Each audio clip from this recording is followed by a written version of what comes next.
그린칼라 이코노미 그린칼라 이코노미 전체 소개. 한국은 저탄소 녹색 성장의 물결로 뜨겁다. 과연 그 의미는 무엇인가를 알기 위해서 찾아낸 이 책. 그린칼라 이코노미는 미국의 녹색 성장의 현황과 정책을 설명한 책이다. 먼저 저탄소에 관해 미국의 경우부터 알아보자. 저자 반 존슨은 탄소에너지의 비효율성 비판에서부터 이야기를 시작한다. 오늘날 우리는 탄소에너지가 내포하는 비효율성을 분명히 알기 위해 또는 그것의 집착이 미국 자본주의를 지지부진하게 하는 주된 원인임을 이해하기 위해 탄소에너지 사용을 철폐할 필요는 없다. 그 증거는 너무나 명백하기 때문이다. 해외에서 원유를 사오느라 매일 10억 달러씩 채무를 지다 보니 달러화는 붕괴 상태로 내몰렸다. 매년 1조 달러 이상의 보조금이 석탄 및 석유업계로 들어감으로써 40년 전만 해도 세계의 부의 절반을 차지했던 미국이 거지 신세가 되었다. 탄소에너지에 대한 의존은 미국 경제를 갉아먹고 있다. 미국의 도덕을 땅에 떨어뜨리고 있다. 미국의 국제적 위상과 힘을 흐트러뜨리고 있다. 우리의 국가 안보를 위협하고 우리의 건강과 아름다운 자연을 훼손하고 있다. 우리가 소중히 여기는 모든 것이 탄소에너지 때문에 망가져간다. 그렇다면 저탄소 정책의 성공 사례는 없는가? 저자는 스웨덴의 사례를 든다. 우리는 탄소 제거하기를 실행한 나라들이 곧바로 덕을 입었음을 알고 있다. 스웨덴은 2006년에 2020년까지 화석연료와 핵에너지를 점진적으로 퇴출시키겠다고 선언했다. 1991년 스웨덴은 탄소세를 신설하고 핵반응로 2곳을 폐쇄했으며 온실가스 방출량을 1인당 5톤까지 낮추었다. 수천 명의 기업가들이 앞을 다투어 태양, 바람, 파도에서, 목재 부스러기에서, 농업 폐기물에서, 그리고 생활 쓰레기에서 에너지를 얻는 새로운 방법 개발에 나섰다. 성장률은 미국의 3배 이상 뛰어올랐다. 중과세로 유명한 스웨덴 경제는 이제 GDP 기준 세계 제8위의 규모이다. 자, 그렇다면 녹색 성장에서 녹색의 의미는 무엇일까? 녹색은 바라보기 가장 편한 색깔이라고 한다. 인간은 색채와 명암을 각각 인식하여 종합적인 인상을 얻는데 녹색은 파장을 명암을 인식하는 수고가 가장 적기 때문에 그만큼 시신경의 피로가 덜하다는 것이다. 실제로도 녹색을 바라보고 있으면 긴장이 풀리는 듯한 느낌이다. 이번 번역 작업을 하면서도 힘들 때면 가끔씩 녹색의 자연을 그린 큰 그림을 하염없이 바라보곤 했었다. 녹색이 인류의 눈에 가장 편안한 이유는 먼 옛날부터 가장 눈에 익었던 색이 녹색이어서가 아닐까? 원시인들의 주변에는 온통 숨이 막힐 듯 들어찬 녹색의 나무와 풀뿐이었을 테니 말이다. 그것은 나무와 풀이 좋아서라기보다 나무 열매와 풀뿌리 없이는 살아갈 수 없었기 때문이다. 녹색은 식량을 제공하는 것 외에도 인간을 포함한 지구상의 생명체의 생명을 유지시켜준다. 바로 광합성에 의한 산소의 생산으로 그러기에 녹색은 생명의 색이기도 하다. 하지만 편한색, 생명의 색인 녹색은 인간의 색이 아니다. 인간의 신체 중에 녹색을 띠고 있는 부분은 없기 때문이다. 그래서인지 예부터 인간을 괴롭히는 괴물, 악마, 에일리언 등은 녹색 피부나 녹색 피를 가진 것으로 묘사되었다. 또한 녹색의 원시림은 인간의 삶의 터전도 되지만 문명이 자라지 못하게 막는 감옥도 된다. 그래서 인간은 자신을 둘러싼 녹색을 조금씩 배척하면서 그 자리에 문명을 건설해왔다.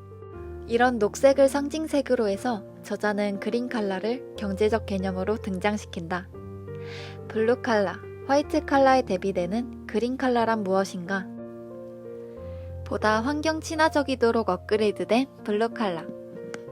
환경 친화적 분야에서 가족을 부양할 수 있는 고용, 경력을 쌓을 수 있는 고용, 전문직 고용 또는 기술직 고용이 이루어지는 것. 구체적으로 어떤 예가 있는가? 태양 전지판을 설치하는 전기기술자, 태양열 보일러를 설치하는 배관공, 유기농업을 하거나 일부 바이오 연료를 생산하는 농민, 에너지 효율이 높은 건물이나 풍력 발전단지, 태양열 발전단지, 조력 발전단지 등을 짓는 건설 노동자.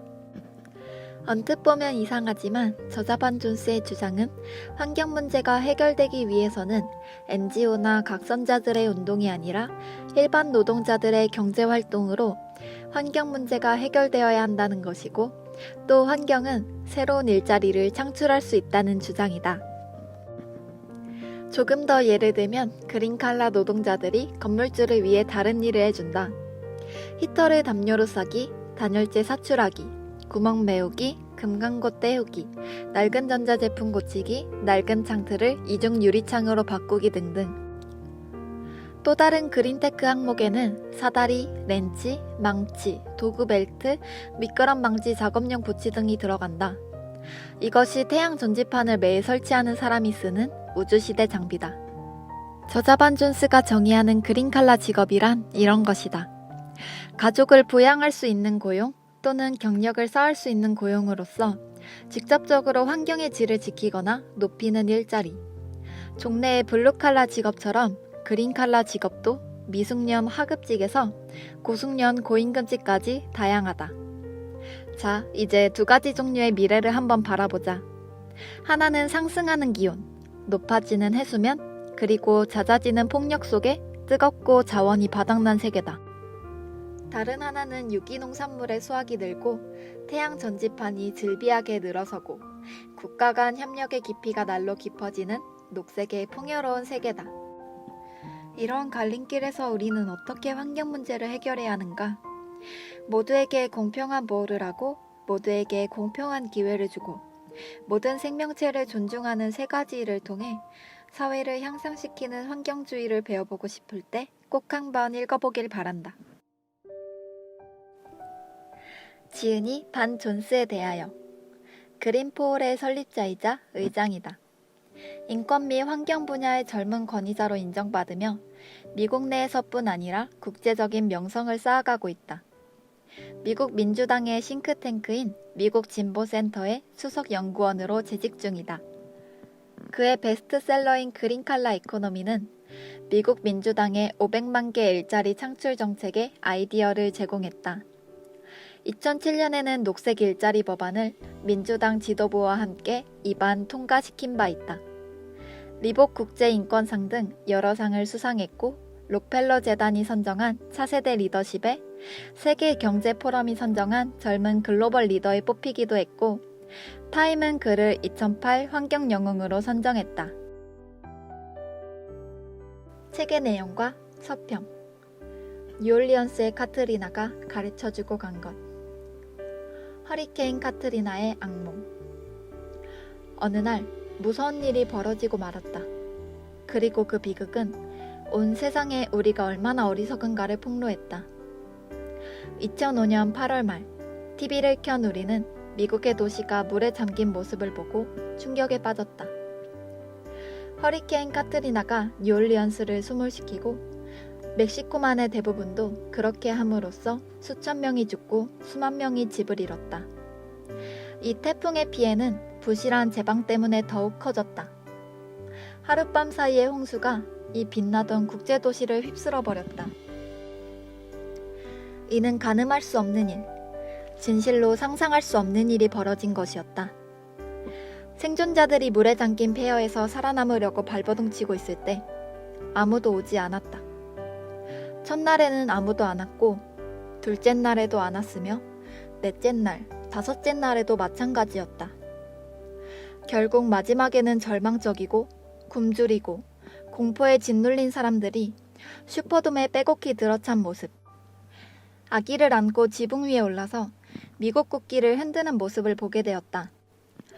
그들은 세계 역사상 가장 부유한 나라의 국민이었다. 그러나 어떻게 된 영문인지 그 나라는 그들의 마른 혓바닥에 물 한 방울 떨어뜨려 주지 않았고 그들의 어린아이에게 한 주먹에 먹을 것도 주지 않았다. 시간이 지나며 비국은 더더욱 놀라운 형국이 되어갔다. 스몰된 뉴올리언스는 전 세계의 가장 악취미적인 리얼리티 TV쇼가 되어버렸다. 이 여성은 가라앉을까요? 이 사람들은 굶주리게 될까요?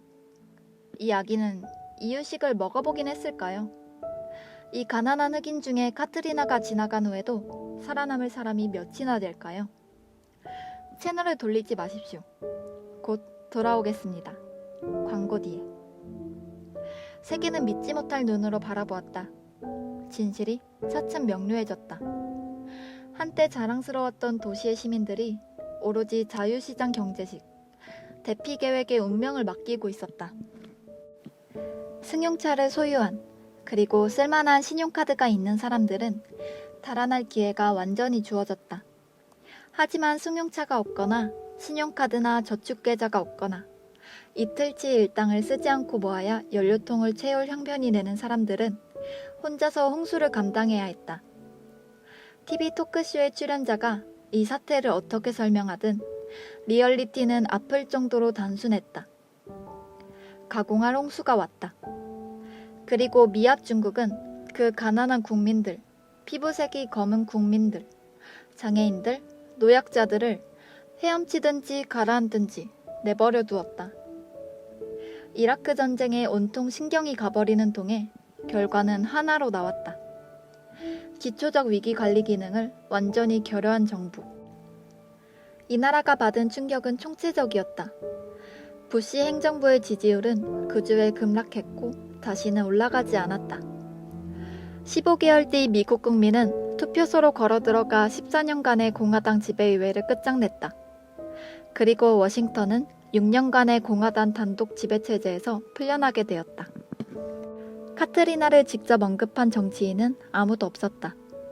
나라 전체가 그 악몽 같던 날들을 대놓고 떠올리기가 너무 수치스러웠다. 그러나 부시의 무능함과 인명에 대한 경신은 이미 생각할 여지도 없었고 미국 국민은 그에게 신물이 날 대로 났다. 카트리나가 일으킨 홍수 속에 가라앉은 사람은 조지 W. 부시이기도 했다.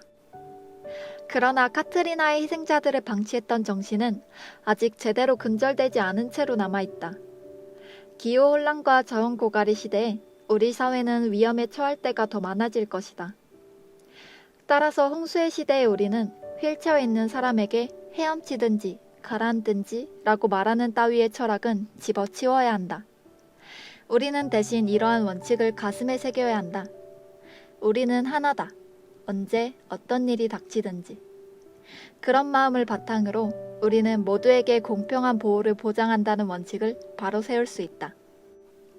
카트리나의 원인. 뉴올리언스의 홍수는 비가 많이 내려 일어난 사태가 아니었다. 제방이 약해서였다. 태풍이 닥쳤을 때는 수리 작업이 필요한 상태였고 제방이 힘없이 무너진 데는 한 가지 간단한 이유가 있었다. 행정부가 보기에는 제방의 수리가 별로 중요한 문제가 아니었다는 것이다. 제방을 수리하는 데 들어갔어야 할 예산은 전쟁 수행에 돌려지고 말았다. 뉴올리언스를 구할 수 있었을 달러가 대신 이라크에서 전쟁을 치르는 데 쓰여진 것이다. 그 전쟁이 그 지역의 석유에 대한 의존과 연관되어 있음은 누구도 부정하지 못한다. 제방 수리와 현대식 펌프장 건설에 쓰임으로써 뉴올리언스와 멕시코만 인근 지역의 빈민들을 위해 쓰일 수 있었을 또 다른 자금은 감세로 인해 마련될 수 없었고 따라서 부자들에게 혜택을 주는 결과가 되었다.